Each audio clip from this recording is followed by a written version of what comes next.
ইতিমধ্যেই আমরা বিভিন্ন সংবাদ মাধ্যমের মাধ্যমে দেখতে পেরেছি পশ্চিমবঙ্গের বিরোধী দলনেতা সম্মানীয় শুভেন্দু অধিকারী মহাশয় আজকে তার কর্মসূচি রূপায়ণ করবার জন্য তিনি যাচ্ছিলেন, কিন্তু সেখানে আজকে তৃণমূল দুষ্কৃতীরা আজকে তার কনভয়ের ওপর হামলা করে, তার গাড়িতে ভাঙচুর করে এবং তাকে শারীরিকভাবে তাকেও হেনস্থা করে।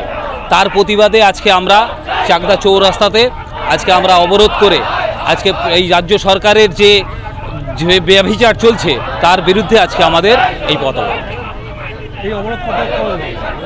আমরা এই অবরোধ আমরা যতক্ষণ পারি আমরা 1 ঘন্টা চালিয়ে যাওয়ার আশা বা আরও পরে, কিন্তু পাশাপাশি একটা কথা আমরা বলতে চাই যে আমরা পশ্চিমবঙ্গের আমরা একটা যেহেতু দায়িত্বশীল একটা বিরোধী দল, সেহেতু স্বাভাবিকভাবেই সাধারণ মানুষের কোনো রকম অসুবিধা হয় সেটা কিন্তু আমরা কখনোই চাইব না।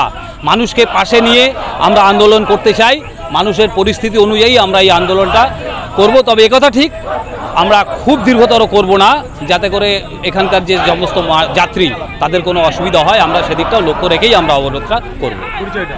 আমি বরুণ সেন, কনভেনার, চাকদা বিধানসভা। এই কারণে যে শুভেন্দুদার গাড়ির ওপর আক্রমণ করেছে তৃণমূল সরকার, এই কারণে আমরা হাইরোডে অবরোধ করছি। যতক্ষণ না আমরা একটা বিচার পাই ততক্ষণ আমরা এই অবরোধ চালাবো। আমার নাম মৌমিতা বড়।